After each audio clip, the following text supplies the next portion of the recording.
aquilo que é verdadeiramente transformador, que são os novos modelos de negócio. São as novas formas que nós temos à nossa disposição para adquirir produtos ou para as empresas venderem os seus produtos ou os seus serviços.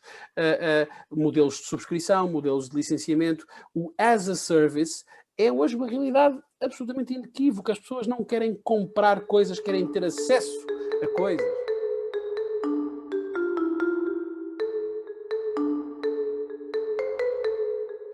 Olá a todos e bem-vindos ao DECOPOD, um podcast da DECO. Hoje temos connosco um estratega, gestor de inovação e ciência, professor, investigador, um mentor de startups na Europa, Estados Unidos e Angola, um empreendedor, mas também alguém que adora música e de viajar. Eu sou Ricardo Neves, tenho comigo o André Regueiro e vamos conversar com o Rui Coutinho. Viva Rui! Olá! Viva Rui!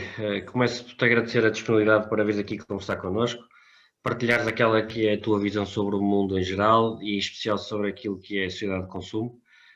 E começaria pela parte do trabalho que sabemos que é muito direcionado para a inovação, trabalho para e com as empresas e, portanto, gostaríamos de começar por perceber, na tua perspectiva, quais os setores que estão na liderança da inovação com impacto direto nos consumidores. Obrigado, André, obrigado, Ricardo, obrigado, Adeco. Há de facto aqui uma mudança de paradigma que me parece interessante. As empresas têm finalmente compreendido, em primeiro lugar, o poder do consumidor. É um poder que foi robustecido ao longo dos últimos anos e que deu voz ao consumidor. O consumidor hoje é um consumidor mais informado, mais esclarecido, com maior capacidade de acesso à informação, mas também com maior capacidade de acesso à disseminação da sua própria opinião. Por um lado, há essa dimensão que tem motivado as empresas a olharem para o consumidor de forma diferente.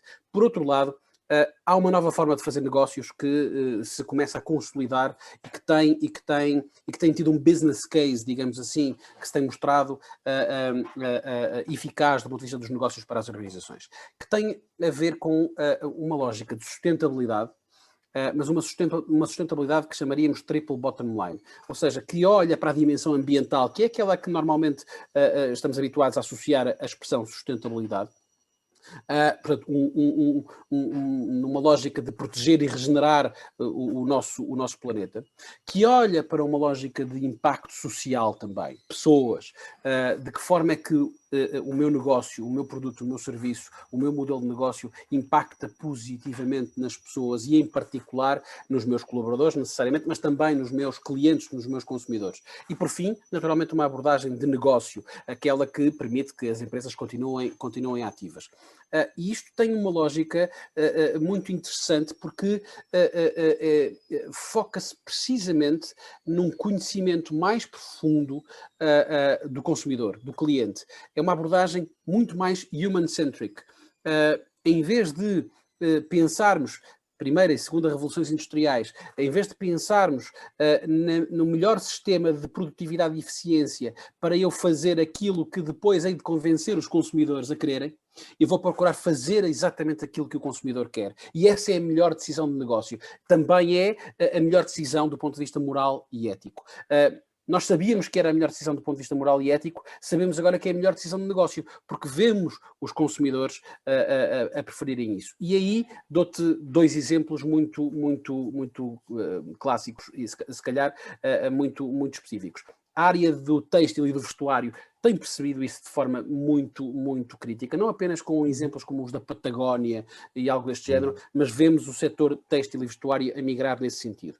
Por outro lado, a área dos produtos de consumo de massa, as Unilevers desta vida. Aliás, a Unilever é talvez o caso mais paradigmático de uma organização que tem procurado, que faz produtos como shampoos e detergentes e pastas dos dentes, portanto nada de muito sofisticado, mas que procura ter uma abordagem integrada de responsabilidade ambiental, mas também social, procurando cuidar das pessoas e cuidar dos seus consumidores. Acho que são dois bons exemplos de uma macro transformação que está em curso. Certo, e é curioso que tocaste em dois aspectos que nos parecem muito relevantes. Por um lado, a questão da informação ao consumidor e que nos remete desde logo para a relação de confiança empresa-cliente, mas também para a consciencialização das empresas das decisões dos consumidores. E perguntava, na tua opinião, achas que os consumidores têm consciência do poder que as suas escolhas podem ter naquilo que depois são as decisões das empresas, em aspectos como referias do ambiente, da sustentabilidade?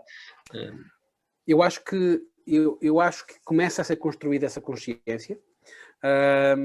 Começa a ser construída essa consciência. Há algo muito interessante que resulta dos primeiros 6 meses da pandemia, são indicadores dos Estados Unidos, onde nós vemos claramente um crescimento do e-commerce, seguramente, claro, mas vimos em particular, e aí a Amazon cresceu exponencialmente, sabemos disso, mas vemos também um crescimento muito interessante de plataformas de e-commerce que permitiam a pequenas lojas de rua poderem escoar também os seus produtos.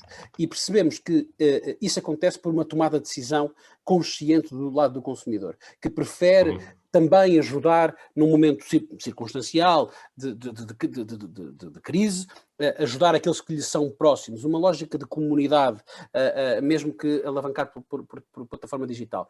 Eu julgo que existe essa consciência, ela está a consolidar-se. Infelizmente, eu acho que ainda persiste, outra consciência, que é a consciência do poder que o digital trouxe para as organizações poderem conhecer melhor o seu consumidor. Isso não é necessariamente mau, mas poder também manipulá-lo, e isso é verdadeiramente mau. E aqui estou a falar de dados, da analytics, estou a falar da privacidade, estou a falar da transparência daquilo que nós fazemos do ponto de vista digital, dos dados que nós recolhemos, que as redes sociais recolhem dos seus utilizadores, e como isso é depois usado para procurar passar mensagens políticas, mas também procurar entregar propostas de valor, vender, etc, etc. Eu acho que as empresas foram mais rápidas a perceber o poder do digital no sentido de conhecer o seu consumidor e procurar condicionar o comportamento do consumidor, muito mais do que o consumidor perceber que também o digital lhe dá um poder de impor, se quisermos, pelas suas decisões e pelo seu comportamento, de impor comportamentos diferentes à organização. Esse é o processo que está em curso. Sim, pois, isso faz realmente sentido, e até porque, focando nesse aspecto como a Amazon e essas plataformas digitais também, na tua perspectiva, consideras que esse mundo digital afeta as escolhas dos consumidores positiva ou negativamente?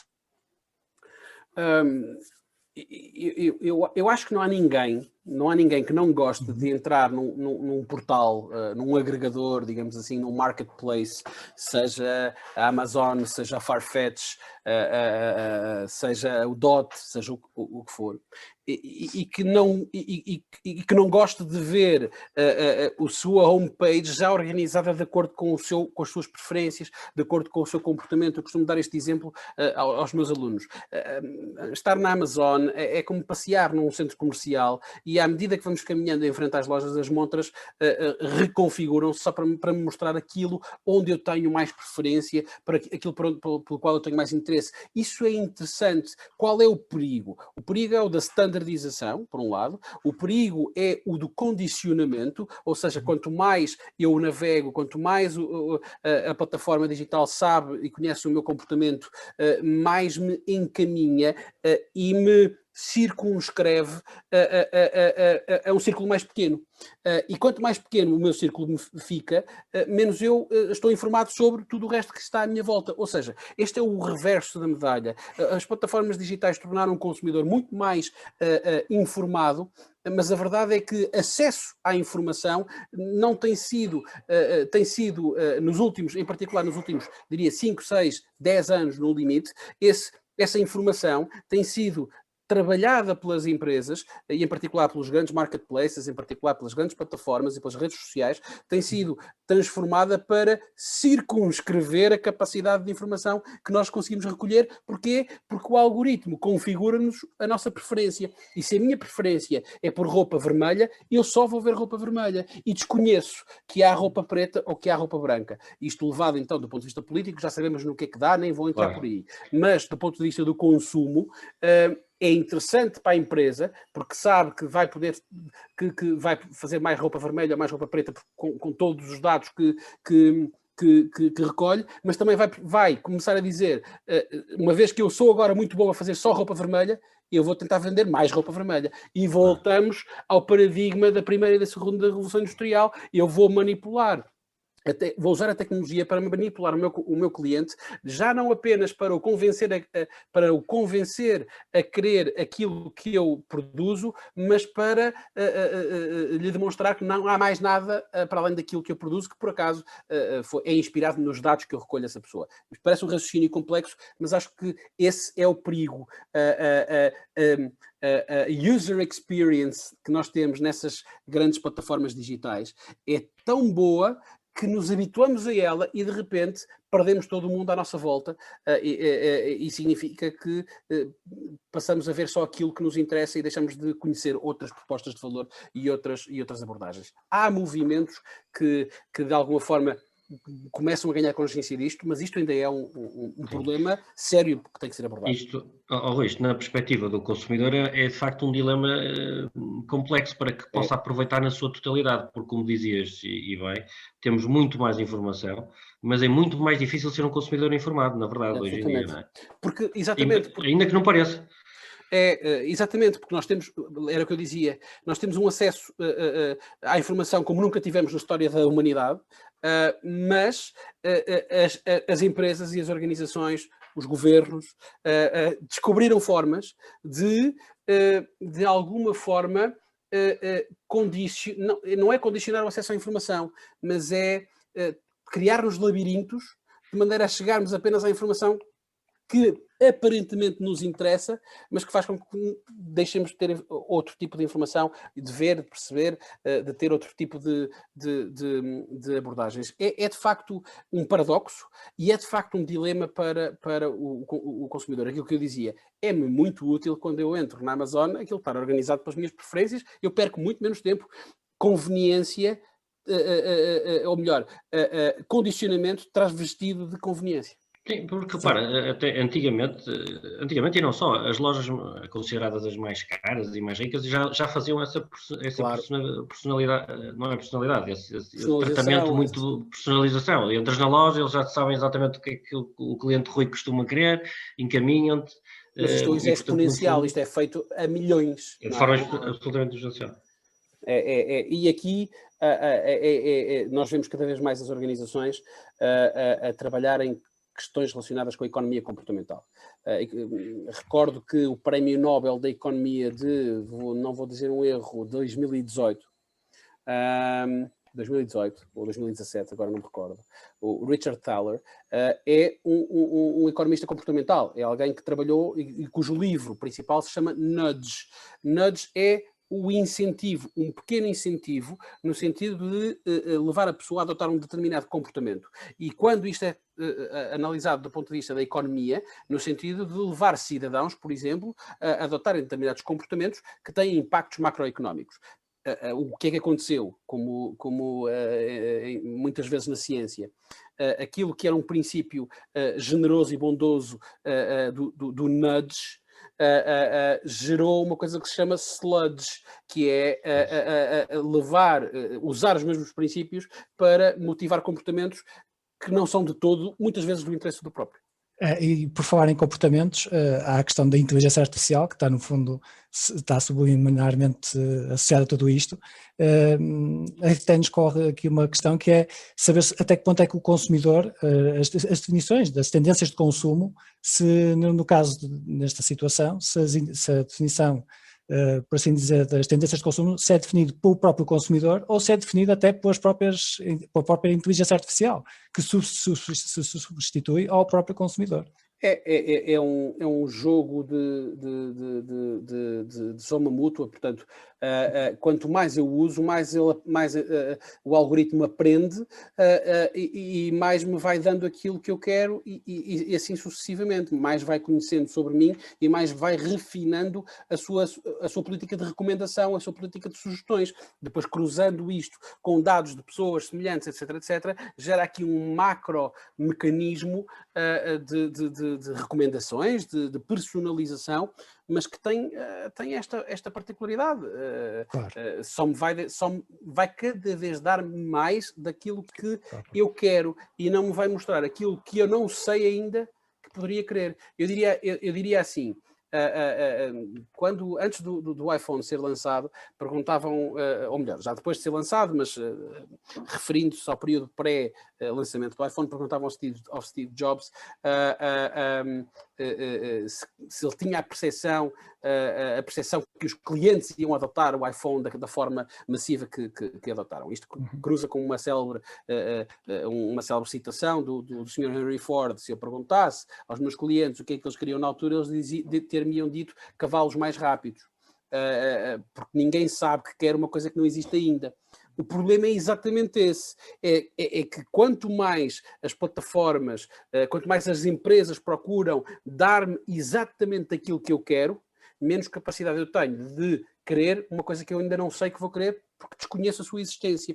Isto pode gerar um afunilamento na diversidade da oferta, e se a diversidade da oferta é menor, se a quantidade da oferta é menor, naturalmente o meu comportamento enquanto consumidor está condicionado.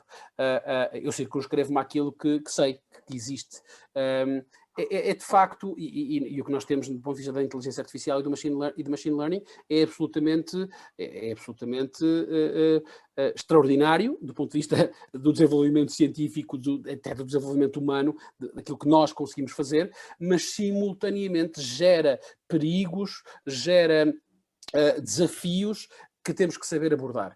O regulador tem dificuldade em compreender isto e é muito lento a agir. O regulador, entenda-se neste caso o Estado, o legislador, vai ser muito lento a compreender isto, tem muita dificuldade em agir e, portanto, vai sempre reagir tarde, e tipicamente o que faz é procurar aplicar mapas de outras estradas, mas que não se aplicam a estas, ou seja, procura aplicar, eu costumo dar sempre o exemplo do Airbnb, que em Portugal se chama alojamento local. Porquê? Porque lhe foi aplicado um regime que já existia antes, que tinha a ver com turismo rural e coisas desse género, não é? Ou numa primeira versão, numa primeira tentativa, procurou aplicar-se ao Uber regulamentos de táxis, e depois não bate certo. E o legislador tem dificuldade em introduzir mecanismos regulatórios. As empresas procuram, eu acredito, de alguma forma, eu sou um liberal, eu acredito na capacidade das empresas se regularem, mas às vezes esse poder gera dificuldade na própria empresa se autorregular. Vemos o exemplo, por exemplo, do Airbnb, que muito recentemente, na sequência da pandemia, anunciou que vai refletir completamente sobre o seu modelo, reconhecendo os impactos negativos que gerou, por exemplo, nas cidades. Mas fê-lo quando veio a pandemia e de repente o volume de negócios do Airbnb caiu drasticamente. Certo. Ok, foi um bom motivo para refletir. Ok, eu preferia que o Airbnb tivesse tido capacidade para refletir isso mais cedo. Nós vemos as empresas a procurarem fazer eu sou otimista, eu acredito na iniciativa privada e nas empresas, e o que nós percebemos é que as empresas estão a procurar, de uma forma ou de outra, corrigir. Há aqui uma dor de crescimento, ok? Isto é tudo muito novo. E pior do que isso, evolui muito rapidamente. A velocidade da aceleração e da mudança nesta quarta revolução industrial é o que a torna diferente de todas as outras. Portanto, tu achas... é uma aprendizagem contínua. Acreditas que, apesar desse, e até tudo o que aqui estamos a falar, que o humanismo também está muito presente nestas empresas muito digitais, digamos assim, e, portanto, que a autorregulação que tu referias, que não vai prejudicar o consumidor na medida em que as empresas também olham muito para o consumidor? As empresas olham totalmente para o consumidor, elas querem fazer aquilo que o consumidor quer, e o consumidor tem a capacidade de dizer às empresas o que quer, e está a dizê-lo constantemente.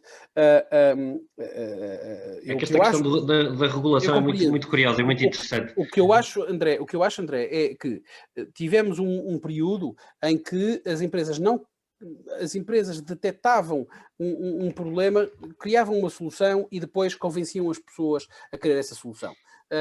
gostassem ou não gostassem, convenciam as pessoas. Isto é, se tu quiseres, eu diria quase todo o século XX, do ponto de vista é o advento do marketing, digamos assim, e a afirmação do marketing como uma função crítica numa organização, quando antes era um custo e não um investimento.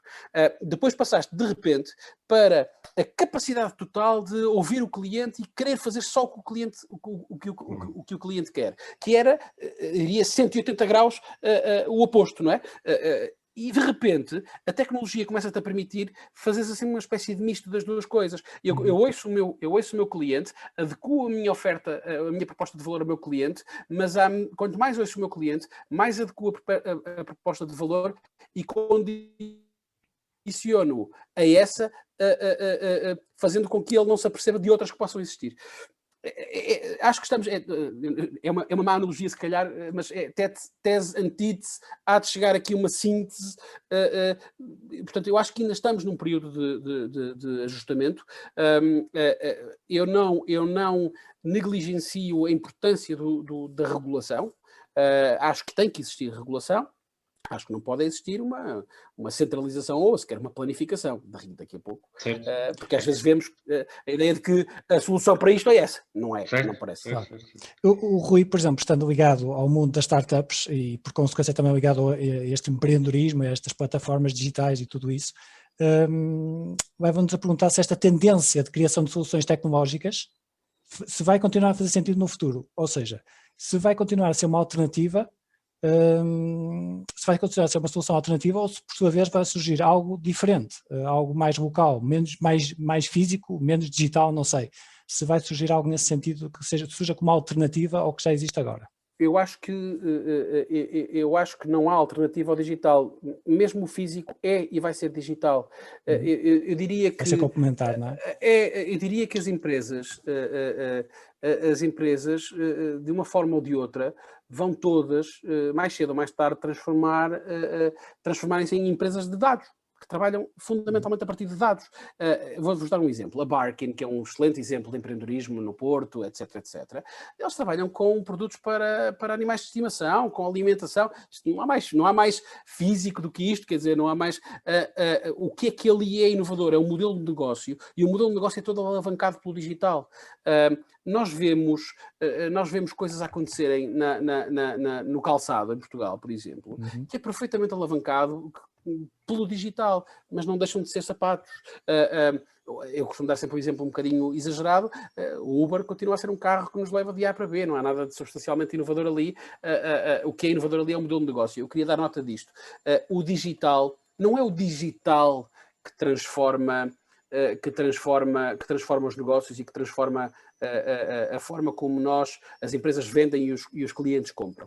O digital possibilita, sobretudo, aquilo que é verdadeiramente transformador, que são os novos modelos de negócio. São as novas formas que nós temos à nossa disposição para adquirir produtos ou para as empresas venderem os seus produtos ou os seus serviços. Modelos de subscrição, modelos de licenciamento. O as a service é hoje uma realidade absolutamente inequívoca. As pessoas não querem comprar coisas, querem ter acesso a coisas. E isso é uma mudança. Dou-vos um outro exemplo. Parece-nos claramente execuível a ideia de que em 15, 20 anos, no máximo dos máximos, deixemos de comprar automóveis e passemos a ter nos automóveis o mesmo modelo das trotinetes, estão a ver? De subscrição. Eu pago uma licença ao construtor A e tenho o direito de usar veículos daquele construtor nos pontos de entrega e de recolha, etc, etc, etc. Isto já está a ser pilotado, quer pela BMW, quer pela Mercedes, no que tem a ver com passageiros, portanto, com cidadãos como nós, em Nashville, nos Estados Unidos, e a Volvo está a fazê-lo para cargas e descargas e entregas. Portanto, continua a ser um carro, está a ver? Estão a ver? Se calhar ele vai ser elétrico e vai ser autónomo, ou seja, vai andar sozinho, digamos assim. Mas não deixa de ser um veículo que nos leva de A para B. A forma como nós dispomos dele, acedemos a ele, é que é diferente. E isto gera outros desafios. Isto gera outros desafios, porque tu deixas de ter a propriedade e passas a ter o acesso, isso gera novos problemas na relação da empresa com o seu consumidor, gera novos modelos de contratualização, gera novos... E aí vai bater um bocadinho à vossa luta com as fidelizações e tudo mais, porque isso está a emergir novamente, mas vai emergir, esteve nas utilities, mas agora começa a emergir num conjunto de outras abordagens. Portanto, são novas realidades que vão obrigar claramente e que vão ser sempre dolorosas, ou seja, vamos ter sempre aquele momento em que levamos com o embate, não sabemos como nos ajustamos, mas eventualmente haveremos de nos ajustar, que foi o caso, por exemplo, do que aconteceu com as plataformas de veículos partilhados, os Ubers desta vida, que de uma forma ou de outra, mais cedo ou mais tarde, Portugal conseguiu de alguma forma encontrar um mecanismo regulatório, e vocês colaboraram imenso nisso, um mecanismo regulatório que, apesar de tudo, parece, em primeiro lugar, pôr o consumidor em primeiro lugar, na minha opinião, e em segundo lugar, parece-me razoável. Se foi aquele que os taxistas gostavam mais, não foi. Mas a questão é que a forma como nós queremos dispor do serviço, ir de A para B, mudou substancialmente. O digital permitiu isso, mas foi o modelo de negócio que concretizou isso. Perfeito. E Rui, diz-me uma coisa, até por tudo o que tens dito e que nós conhecemos de ti, tu achas mesmo que esta inteligência artificial, que esta inovação, este caminho da digitalização é a principal arma ou a arma para o combate à desigualdade, que no fundo é claramente um tema que está em cima da mesa, o equilíbrio do mundo passa pelo combate à desigualdade. Acreditas que são estas as armas que nos vão levar a esse maior equilíbrio para este grande desafio do século? Eu acho que sim, eu volto ao início, à lógica do triple bottom line, people, planet, profit. Esta é a forma de fazer negócios, não é só a forma de fazer negócios que moral e eticamente nos é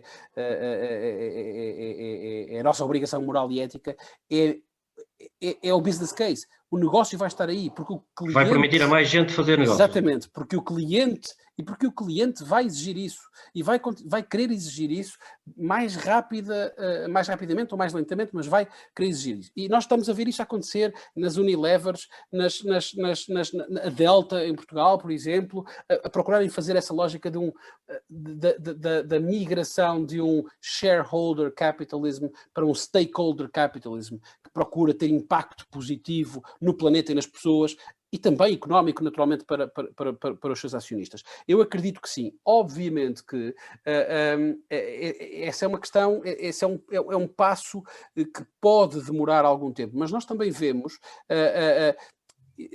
quando surgiu a economia da partilha, no seu início, quando emerge os primeiros fenómenos de economia da partilha, em particular nos Estados Unidos e em particular na Califórnia, aquilo era visto fundamentalmente como uma libertação do cidadão comum, que passava a poder produtizar e monetizar o que tivesse o seu próprio carro, a sua própria casa, a sua própria cama, e isso permitia-lhe, por exemplo, trabalhar o que quisesse quando quisesse, ter mais tempo disponível. A lógica da freelance economy, da gig economy, era vista no início da economia da partilha. Há um livro muito interessante que documenta isso muito bem, que é o livro do Tim O'Reilly, que se chama What's the Future?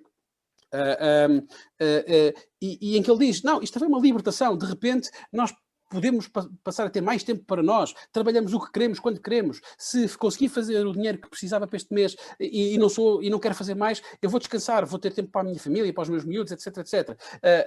Por outro lado, eu que trabalho na empresa tal e o meu rendimento é curto, vou poder produtizar o meu carro e vou ter um rendimento adicional que me vai melhorar a qualidade de vida e que me vai retirar da pobreza, etc, etc. A verdade é que depois nós percebemos que algo aí foi desvirtuado. Ainda assim, recordo que no mesmo dia em que o Sr. Trump perdeu as eleições nos Estados Unidos, na Califórnia votou-se precisamente sobre a forma de tratamento legal e fiscal dos condutores Uber, digamos assim, Uber, Lyft, etc. Se deviam ser considerados trabalhadores da empresa e, portanto, ter direito a toda a proteção social daí decorrente, ou se deveriam ser considerados freelancers. E a verdade é que a Califórnia votou para que continuem a ser considerados freelancers, mas não é porque eles querem mal às pessoas. Não, eles acreditam que isso é uma mais-valia para essas pessoas. Este é um exemplo pequeno. Há outros exemplos relacionados, por exemplo, com modelos de negócio como o da Patagónia, que procura ter uma lógica de tratamento justo e impor aos seus fornecedores um tratamento justo aos seus colaboradores. E isto alavanca crescimento económico e reduz desigualdades. Portanto, eu acredito profundamente que a desigualdade vai ser as desigualdades. Vamos também muito rapidamente pôr isto em perspectiva. Nós hoje estamos infinitamente melhores do que estávamos há 10, 15 ou há 100 anos atrás, do ponto de vista das desigualdades. Bens e serviços que tinha... Absolutamente. Se analisarmos a evolução de todos os indicadores, saúde, literacia, educação, rendimento, de todos os indicadores que vocês quiserem, exceto os ambientais. Da primeira Revolução Industrial até agora, o mundo hoje está infinitamente melhor do que alguma vez esteve. Morre-se mais de obesidade do que de fome neste planeta. A verdade é que, enquanto persistirem desigualdades, o trabalho está inacabado. O que eu acredito é que este novo stakeholder capitalism, esta nova forma de fazer negócios, que é muito alavancada, direta e indiretamente, por tecnologia digital e por novos modelos de negócio, vai ser a melhor forma de corrigir essas desigualdades. E acredito que vai ser a economia a corrigir essas desigualdades e a ter um papel fundamental nessas desigualdades, na correção dessas desigualdades. Rui, tendo em conta o tempo que já estamos aqui no programa, vamos avançando, vamos partir agora para uma dinâmica em que terás que escolher uma das duas opções. É a dinâmica prefiro, não sei se conheces. Muito bem, e então vamos aqui já partida já para essa dinâmica, em que será a primeira, se prefiro o jornal no digital ou o jornal em papel. Prefiro o jornal no digital. E rádio ou podcast? Rádio. E por fim, mas não menos importante, vinil ou streaming? Ora, bolas. Estava a ser muito fácil. Olha, vou outra vez à questão do consumidor. Eu corrigiria aí vinil ou CD, porque eu sou da geração do CD, até mais do que do vinil. Eu tenho muitos mais CDs do que de vinis, portanto, mas eu vou encapsular a coisa na mesma lógica. É o físico. No vinil ou no CD ainda és o ter e não o ser. Quer dizer? Sim. Mas a verdade é que neste momento e nos últimos, eu diria, ano e meio, 2 anos, o meu consumo de música é feito por streaming. Essencialmente. Quase a passar para o outro lado também. Porque é conveniente, lá está, porque é conveniente. É conveniente, é fácil, ok? É conveniente, é fácil. Mas eu tenho um problema com isso, que depois aí tem a ver com a forma como os direitos de autor e os artistas não são tão protegidos nos modelos de negócio do Spotify e da Apple Music. Mas isso é outra conversa. Outros desafios. Muito bem. Para terminar o desafio final, uma questão que temos colocado a todos os nossos ilustres convidados. E que permite também à ADECO fazer uma reflexão sobre estas conversas, para além dos nossos ouvintes, que é como é que tu idealizas, ou o que é que tu prevês que seja o consumidor em 2050 e de que tipo de DECO precisará? Eu sei que esta é quase a tal pergunta de $1 milhão, mas de qualquer maneira... Olha, eu acredito que no tal momento de adaptação que estamos a passar, eu acredito que vamos ter um consumidor informado, esclarecido, consciente e que age de acordo com a sua consciência. Porque o consumidor, ou a grande massa de consumidores em 2050, será aquela geração, aquelas gerações que hoje são muito movidas a propósito e que, mais do que... Eu reciclo porque fui obrigado pelos meus filhos. Os meus filhos reciclam porque não compreendem outra coisa que não seja reciclar. E, portanto, estas novas gerações não compreendem outra coisa que não seja comprar a quem trata bem as suas pessoas, comprar a quem protege o planeta. e as empresas vão perceber, estão cada vez mais a perceber isso. Portanto, é um cliente que age de acordo com a sua consciência e que, dessa forma, determina o mercado, determina o mercado de consumo e não o inverso. Mas vai precisar de uma DECO que compreenda claramente que as empresas vão continuar, estará sempre na sua natureza, vão continuar a usar os meios e as tecnologias que estiverem ao seu alcance para procurarem maximizar resultados e maximizar vendas.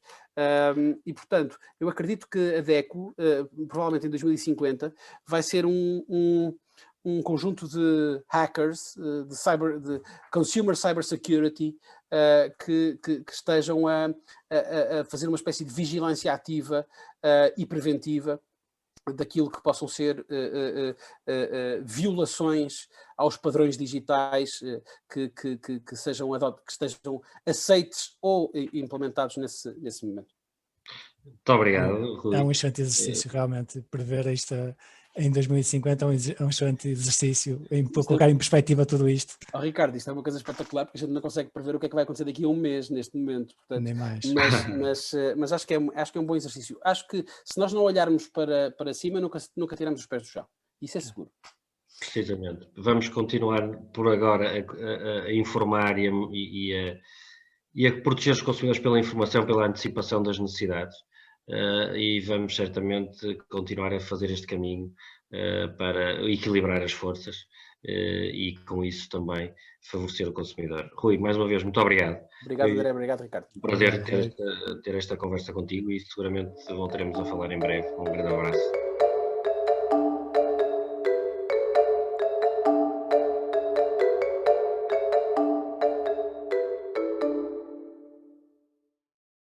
Agradecemos por estarem desse lado.